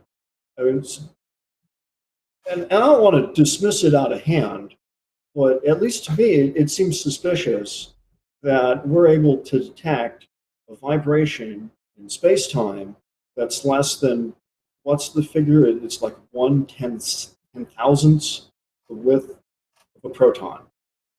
So we're trying to use physical mirrors made of protons and electron clouds to detect variations that are presumably smaller than quarks. But we're not using the mirrors to do that. We're using the lasers, which are made of photons, that are bouncing off of those mirrors to do that. entirely different bag of beans. So if the mirrors move even 1/10 of the width of a proton, that screws up your whole measurement. Now, I understand the experiment. That's why they have two of them, right? One in Washington, and I forget what the other one is off the top of my head. And There's they've one modeled. in Louisiana. That's the second one, right? So Yeah. the idea is that you have these two ginormous interferometers. You bounce the laser beams back and forth. Kind of explaining to the audience real quick. And they're looking for variations in the distance from one arm of the experiment to the other arm that are at 90-degree angles from each other, right? And I think I'm doing it all right so far. Yeah, that's a good high-level description. The two different experiments are taking these distant variation measurements, the interferometry, and comparing it to the two of them, because if it, as Dr. Professor Krauss likes to say, if a truck hits a pothole 2 miles away, you pick up noise that's magnitudes larger than the signal you're looking for.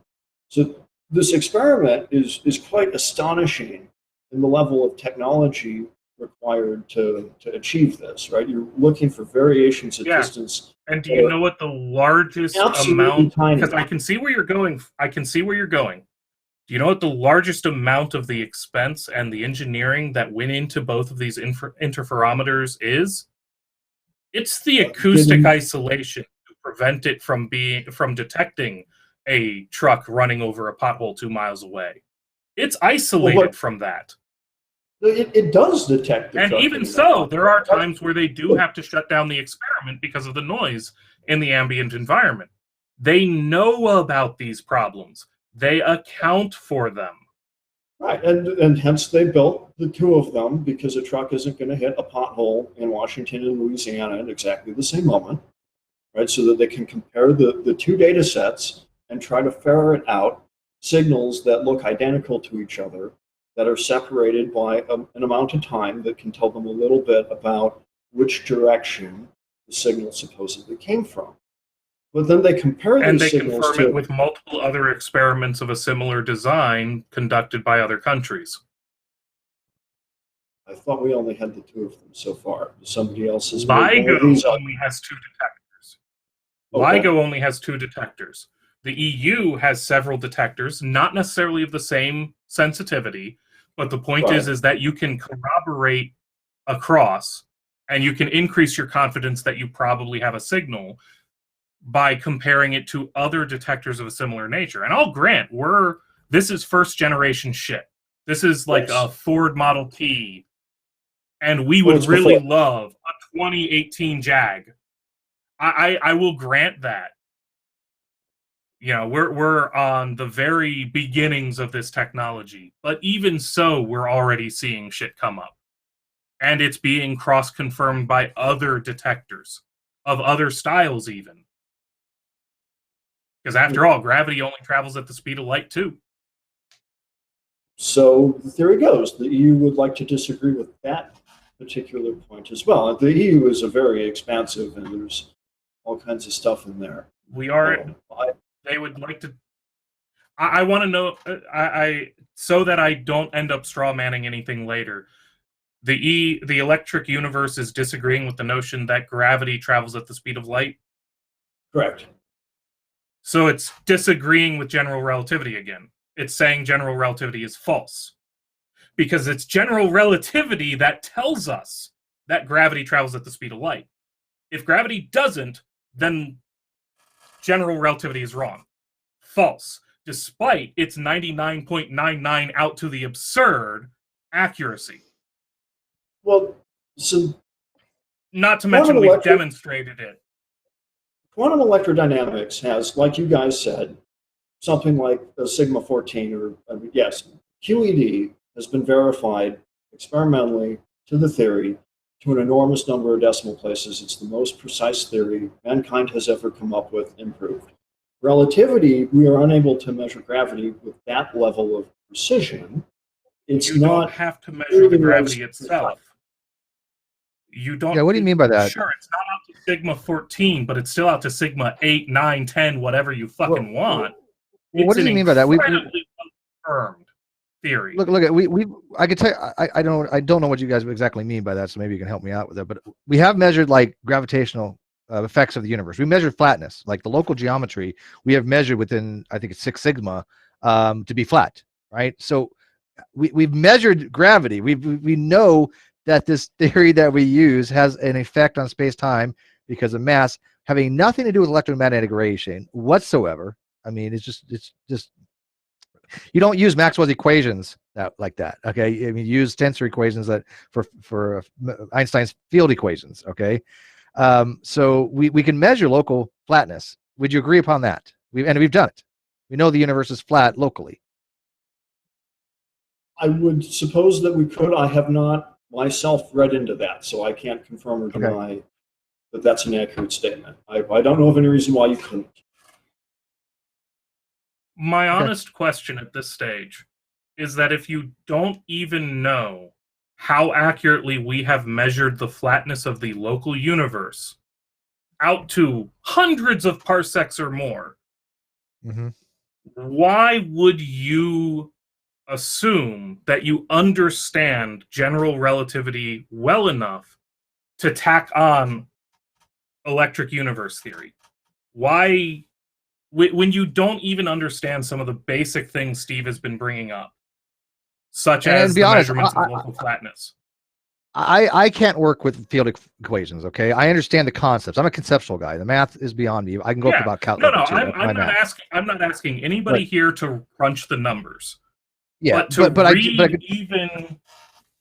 to read even the simplest layman's books like The Grand Design by Mludnow and Hawking, or Lawrence Krauss's A Universe from Nothing, when you don't even understand the evidence they present in those books, or don't know it. I shouldn't say don't understand, because for all I know, as you've said, you just haven't encountered it. So when you have not even looked into what the actual models actually currently say, why are you challenging them? You don't know what they say. You don't know what they predict. Let me ask him this. Let me ask him this, because I want to make sure. I'm not trying to denigrate him. Okay, but Derek, I'm trying to just get what your level is. To be honest with you, I'm not coming down on you. But are you familiar with Einstein's field equations? Are you familiar with these metric tensors that relate gravitational curvature? Okay, there's a curvature of space, right?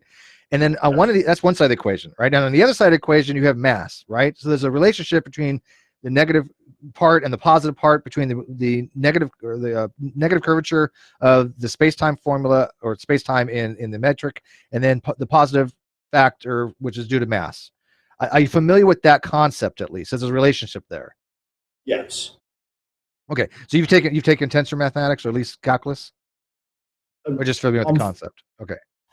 I'm familiar with the concepts, and I've taken entry-level calculus. So first year calculus. Because this is what tensor math is a little outside of my tensor calculus is way beyond the hope that I'll ever dream to understand. Like I said, I did a presentation on Taylor series and Maclaurin series in Calc 2 because I remember that. I'm done after that. Okay, my math level is done. I will never surpass that. So I don't expect to ever understand things like the matrix tensor equations and stuff, field equations. But I get the concepts. And for arguing the concepts, I wouldn't even expect. I wouldn't demand that of anybody to be able to solve that just to argue the concepts. It's obscenely complicated. Yeah, that is out there. Yeah, it's you have to be superhuman to have that kind of level. I'm only happy if somebody understands the concept, because that's all I'm expecting of myself, to understand. Okay, what is it saying here? What's the kinetic energy part of it? What's the potential energy part of it? Because there's a relationship. Again, I love the supervenience here, that when you have things like kinetic energy and potential energy, they're intricately related in these formulas, like the Hamiltonian operators. That's literally what it is, a relationship between potential energy and kinetic energy. So of the total energy of the system. So all these little things that you learn in kinematics, all these basic things you learn, it translates very well into the higher level, conceptually at least. The math behind it is freaking retardedly, amazingly complicated, to the point that if you understand it, you, in my book, are one of the smartest people on the planet. But I think what he's saying, because we got to wrap this up soon. I think what Inane is saying is, if you're not comfortable with the concepts, even to the point where that you recognize that this has been tried and true tested beyond all possibility, basically, about being wrong. Now, yes, there's a falsification criteria. Can relativity be wrong? Sure, but the chances are pretty damn slim. And even if it was wrong, it still works. Okay, it still works, right? So even if it was wrong, Newtonian physics is wrong, right? I mean, let's be realistic. Newtonian physics is No. wrong on the big picture. Let me finish. No, On the big it has picture, limits. it doesn't hold. Well, it's like I said, it's wrong when you extend it out further. It has limits. In its sphere, Newtonian physics works perfectly, right? But if you were to say, okay, let's use Newtonian physics on a higher thing, like for gravity, it wouldn't work. It would be wrong. It doesn't have all the information needed in order to accurately describe the system.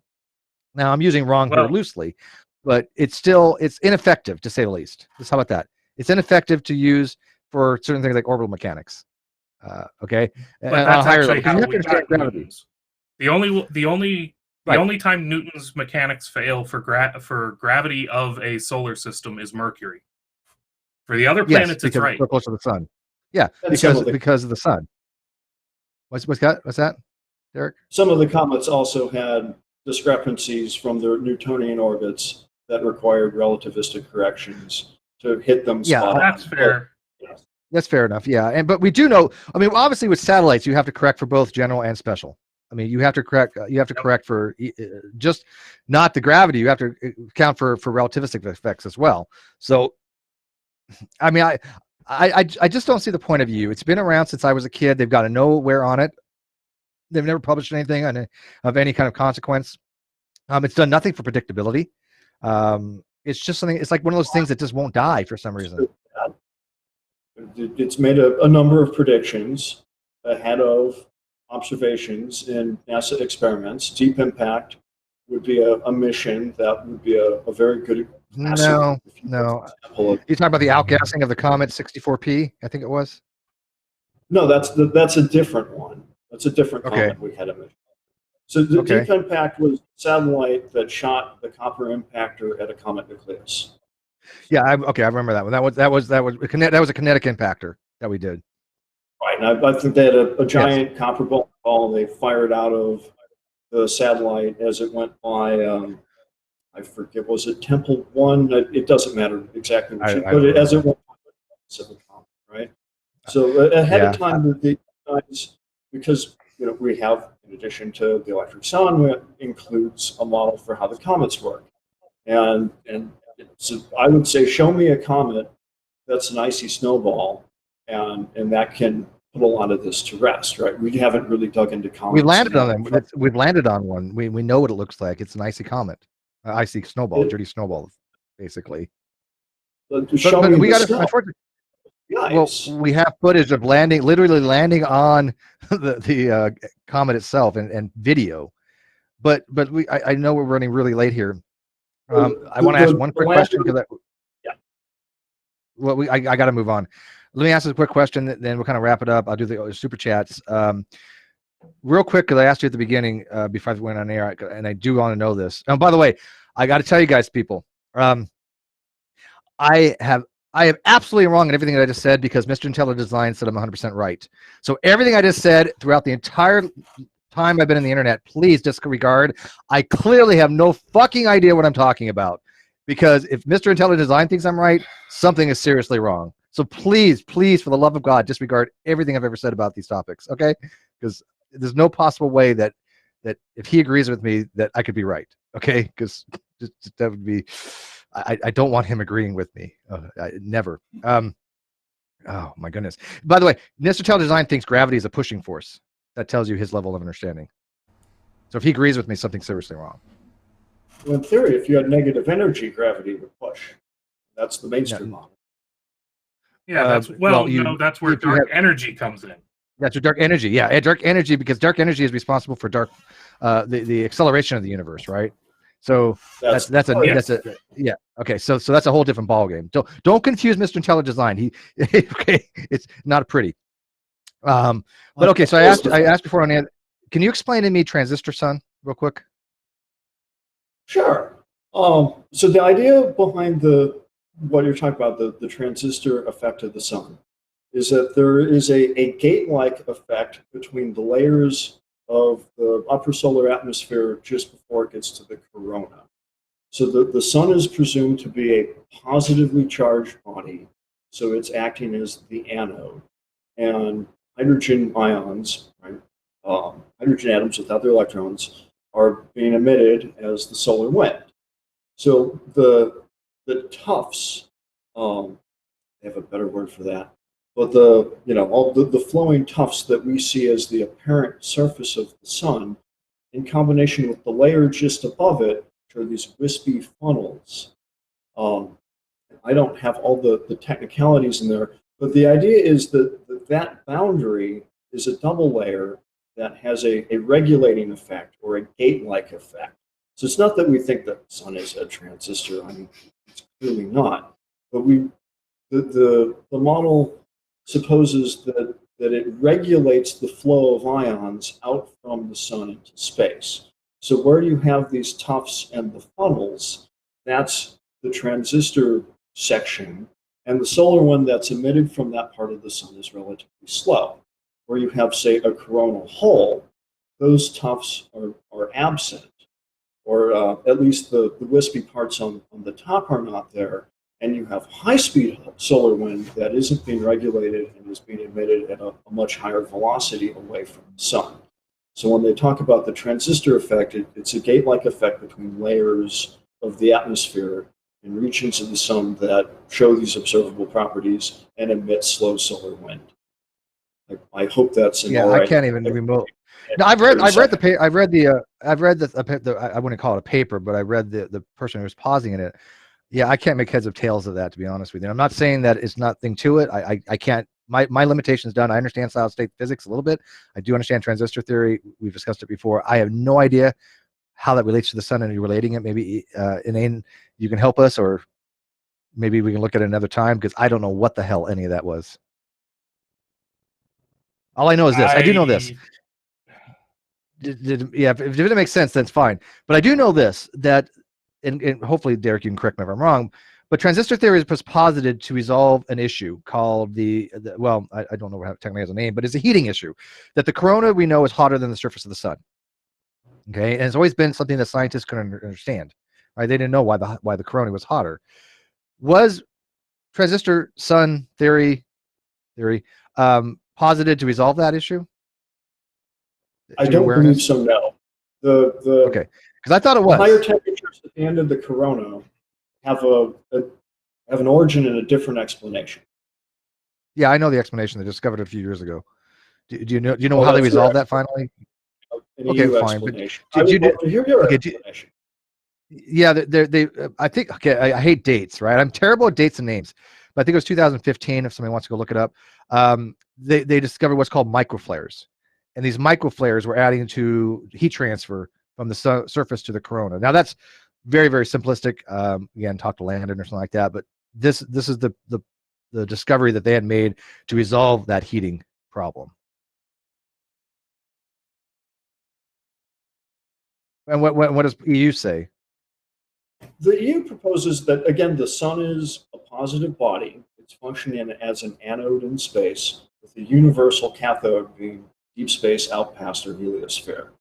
And that when the hydrogen ions make it through this transistor effect, right, so that's kind of before this, when the hydrogen ions get out into the corona, they are electrically repelled and thus accelerated, imparted energy upon as they're pushed away because they're positive ions and the sun is a positive body. And that is why the outer extents of the corona, the further away you get from the sun, the hotter the solar wind is and the faster it's going. So we think it's just a simple electrostatic repulsion from the body of the sun. Electrostatic repulsion? The sun is a positively charged body, and the positive ions are repelled and thus accelerated away from the sun. I believe I remember a little bit of electrostatics, but I can't even imagine how much. I mean, what magnitudes are we talking about here? For something to have that on electrostatics? As far as voltage potentials? Yeah, I mean, you have a differential potential because of a differential in ionized state. Right? You have a high positive versus a negative. I mean, you're it's like a battery. You're just saying there's a big battery. Right. No, that is the EU You're model. one is that half of the sun battery. is an anode. Right. The sun is So you have functioning mono battery. Which makes no sense. Is that what you're positing? Seriously, a mono battery? No, the cathode Anodes is the are universe. dipole magnets. The sun There's dipole magnets. Yeah, the sun dipole. has a Yeah, sure. dipolar magnetic field. It has Yeah, a north and a right, south pole. In fact, you used it previously to say that we shouldn't see the electricity transfer because it's only coming in at the north and south poles of the sun. Correct. But if the sun is a magnet with a north and south pole, then it is not an anode because electricity and magnetism cannot be separated. You can't pretend that that magnetism and electricity are unrelated. So if the Earth is a dipole, then it is not an anode. Especially given that the solar wind outputs both ions and electrons in an even amount, thus meaning that the solar wind is in fact electrically neutral. It's just differentiated because the electrons are lighter, and yes, it is a plasma, which means that the electrons get pushed out faster than the ions. Because that's the how I look at ions it have too. more That's what I mass, thought. and therefore the momentum means that the speed is going to be slower for the ions than for the electrons. And that's why it looks at a very simplistic level like it's ejecting positive charge in the solar wind. Now, but it's not exactly, because the electrons are there too. And the other thing is that I mean, yeah, I accept things like monopoles could exist. I had this discussion with Landon on my channel. I thought they were confirmed. Sure, There's only a special type of monopoles could hypothetically exist. Agreed. Yeah, I thought they were confirmed. There was a special case that I got confused, but they are hypothetical models that can exist for a monopole. But I don't understand how you're positing a monopolistic battery of sorts. I don't even understand conceptually how that would work. Well, so first, why is it impossible for an object that has a magnetic field to also have an electric charge?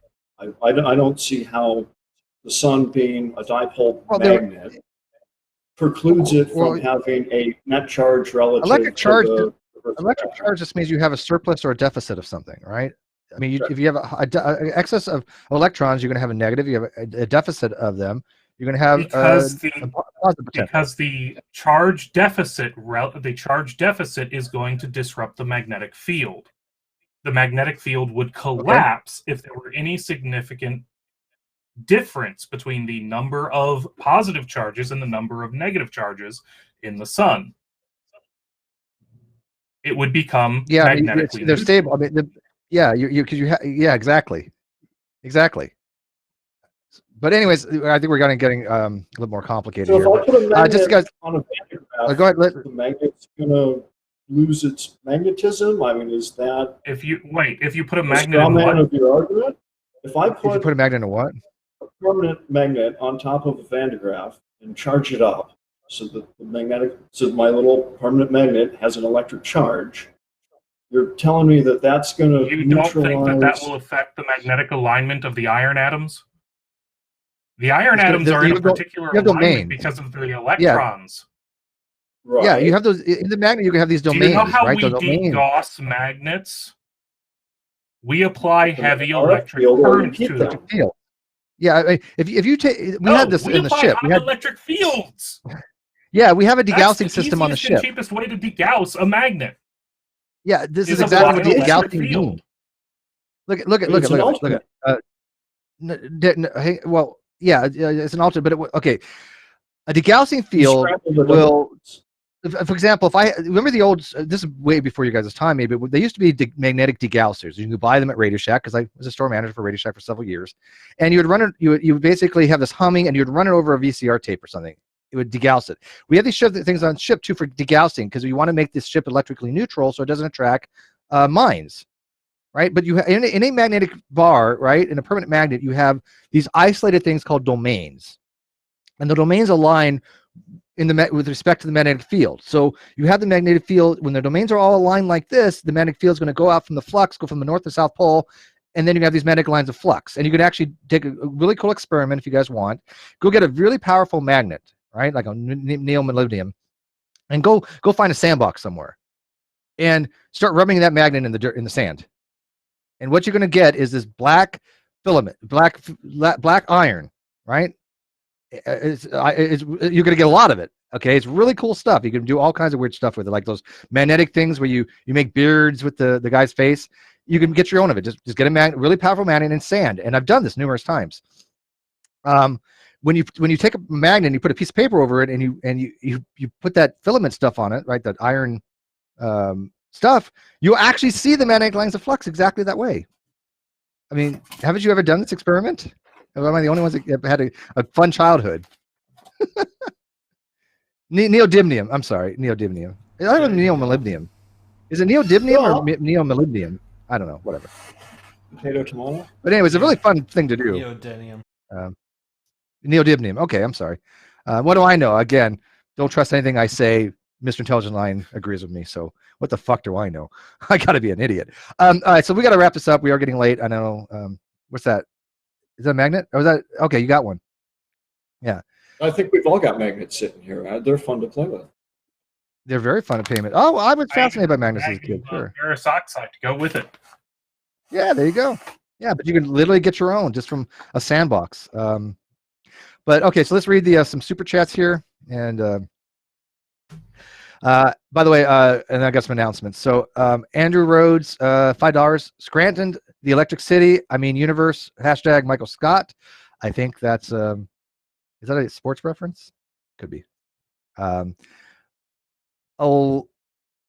Lamio, $5. Show me the infinite space-time curvature. Or show me the 3-dimensional object that turns into a 0-dimensional object.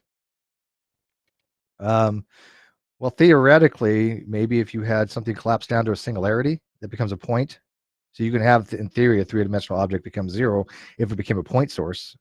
But or if you go really out there in crazy land to things that have yet to have any predictive power, string theory allows for the transition of brains between multiple dimensions. So one brain could become a 2 brain, could become a 10 brain, could collapse down to a 0 brain. And I'll be the first to agree with Derek that we have no reason to accept string theory as true. Other than that, when you collapse it down, it turns into quantum mechanics or general relativity, depending on how you collapse it down. That's the only thing going for it right now. String theory is a mathematical model, but string theory is for I mean, the way I'm understanding string theory is just a way to understand. Okay, we have all talked about quantum electrodynamics and quantum chromodynamics. So you have quark structures in your nucleons. So right, so the proton, neutrons, they're going to have quarks: 2 up, 1 down, 2 down, 1 up. So they have these 3 quarks in there, and each quark has a different color: red, green, or blue. That's describing the internal mechanism of the proton or the nucleon. The way I understand string theory is a way to try to describe point-like particles like leptons, like electrons, which are 0 point. So these would be 0 point objects in that regard. Electrons, in my understanding, from what I recall, electrons are considered in particle physics to be point-like objects. Yes. Now, okay. So again, if I'm wrong on that, standard model. Whatever Mr. ID says, whatever the opposite is, then that's what it is. So make sure that he disagrees on that. Is that standard model? So to answer 0132132, there are actually at this point something like 20 different testable theories of string, testable predictions of string theory.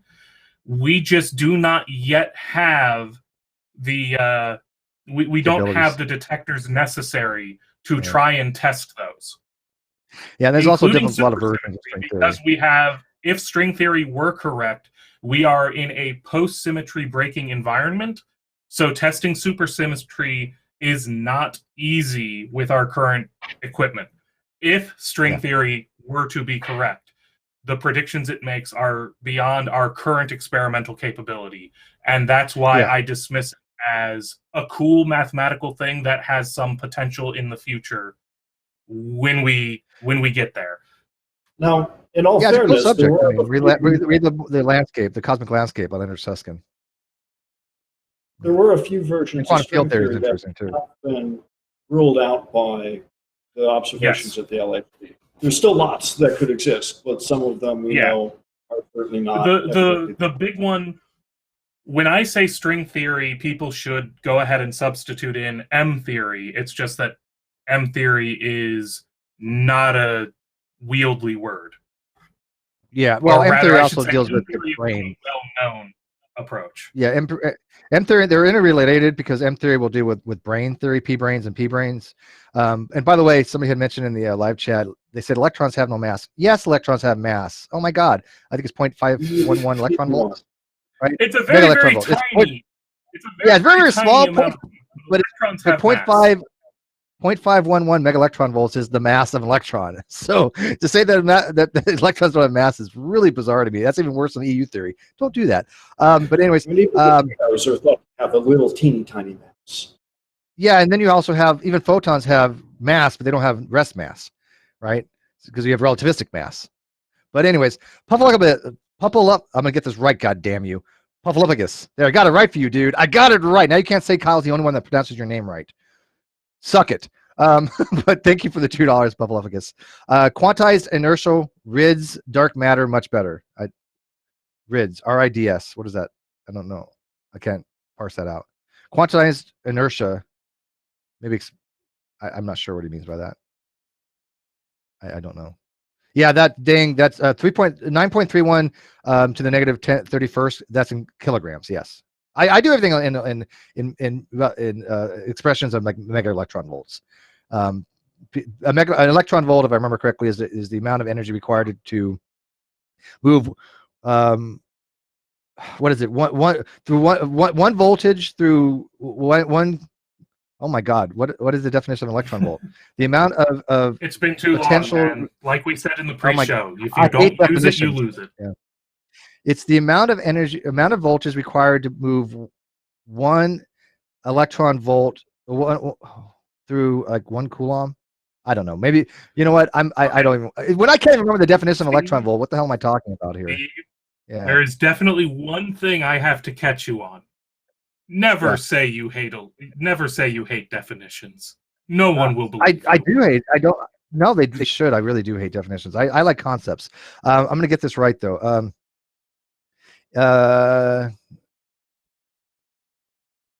Okay, here we go. An electron volt is the amount of energy gained or lost by a charge in a single electron moving across an electric potential of 1 volt. There you go. Woo! That's the spot on definition, or at least, well. In physics, things are defined very specifically. So I like definitions for physics. I'll give you that, Inane. Works? We agree? Because I like to be precise. Yes? Okay, we'll go with that. Did I kill Inane? Are you there? He gave you a thumbs up. I have a very clappy keyboard, so I was giving visual clues. Sorry, I'm tapped out. So. He's speaking. All right. So that was okay. So I think that was the we got 0132132. If the electric universe folks accept gravity and quantum mechanics is real, how could any proposal that they make be parsimonious, given that those things explain most of what we observe? Yeah, I said the same thing. It's not parsimonious, and parsimonious means that the Occam's razor, that if you have two competing hypotheses with equal explanatory and predictive power, you take the one with the least assumptions. Okay. SSDG Blue Falcon, I am sorry, it was a joke. Yeah, at 0132132. Steve, don't lie. You talk about definitions so often it pisses Shannon off. No, other people talk about definitions and I have to explain it to them. There's a big difference, right? There's a huge difference. Let's get that straight. They talk about it, then I have to go and go, no. This is how it actually is in reality here. So I talk about it because they fucking get it shit wrong all the time. But anyways, guys, this was a great discussion. 2 things I got to announce. And then you guys can wrap it up and give your farewells. Kyle isn't feeling well. He obviously dipped out. He had a coughing fit and just didn't want to sound like he's like hawking a loogie on air. So he bowed out. Hopefully he'll get some rest and be better and won't die on us, because that would be bad. I'm not doing this shit alone. And the other thing is, if you guys are, may or not be aware, Christy Santiago is having a fundraiser. It is on whose channel is that on? Let me get this. It's on Great Skeptic's channel. It's live right now. I'm going to put the link in the video description or the live chat. If you guys want to go check that out after we're done here, please do. Great Skeptic is a really cool member of the community, and we all love Christy Santiago. She's one of our moderators. She's one of my dream girls. I mean, she's given permission to dream about her, so it's not creepy if I'm given permission. So yeah, I love Christy Santiago amazingly. About her and Sweet Heathen are just two of my favorite people to come around and watch these things. So they have a podcast too together with Great Skeptic. So go check that out after this particular video, and the link will be in the video description after I upload this, or after it renders, but I will put it in the live chat. So everybody give their best wishes to Kyle. Hope that he gets better. Inane Dragon, why don't you give your farewells, and then we'll let Derek wrap it up. Well, this has actually been a really fun conversation. It was better than I expected in many ways, because when I was looking at Electric Universe, I was kind of going, this is fucking crazy woo bullshit. I have not changed my opinion that it's wrong. But Derek, you did a much better job of defending it and enunciating the ideas in a scientific manner than I had anticipated. So kudos to you for that. For anybody who wants to find my content, I am on YouTube at Inane Dragon. I am on Twitter at Inane Dragon. And if you want to see the crazy books that I read that help me formulate my shitty layperson knowledge of all these different topics that I discuss, I try to keep an up-to-date Goodreads, also at Inane Dragon, that will help you see what I'm reading that might help you if you find me to be interesting on a topic. Go look for me reading that topic, and maybe it'll be worth something to you. Because reading is good. Derek. Okay, Derek, what you got for? And by the way, I do concur with what he said. Of all the people I've ever heard come in and talk about this topic, you seem to have more proficiency, at least at understanding physics more than the average person, right? I mean, you're definitely somebody who's looked into these things. You're definitely understand these things. I don't want anybody to think that, oh, he was just putting out word salad. No, he knows these topics to a certain degree, right? I mean, so I got to commend you on that. I really do. It's nice to hear that, because again, we deal with these flat earthers that don't even know like force equals mass times acceleration, right? So it's like how can they say that the earth is flat and they don't even understand the most basic of physics and kinematics, right? So I do applaud you for that. But go ahead and wrap us up. What do you got to say? And let's all go home, or actually head over to Christie's fundraiser after this. Go ahead. Well, thank you much. This has been fun. I appreciate the discussion. Inane, you've given me a handful of things to go look into to refine my point or surrender one of the two. Obviously, I'm going to make this really quick, but I would say that there are a lot of inconsistencies in the current standard model. We don't think that we're just bolting on extra superfluous things to what we have going on, the sun, the universe, galaxy. There's a lot of stuff that surprises the physicists and the cosmologists that are watching all the time.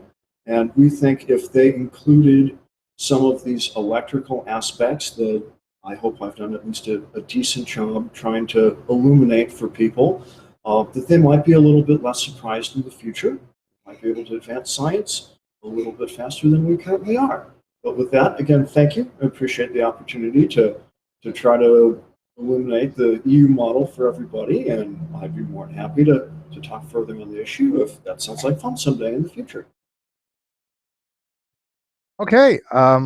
Well, everybody, I appreciate this. I'm sorry again that Kyle's not feeling well. Please, in the video description, or excuse me, in the video comments of this uploads, wish him to get better. I have nothing literally of any profound things to say. And anybody got an engineering joke to lead us out with or something? Anybody? All right, we got engineers here. All right, here we go. How about this one? Okay, I love this one. This is what we're gonna go out with. Question: why did the Higgs boson go to church? For the mass. Good night.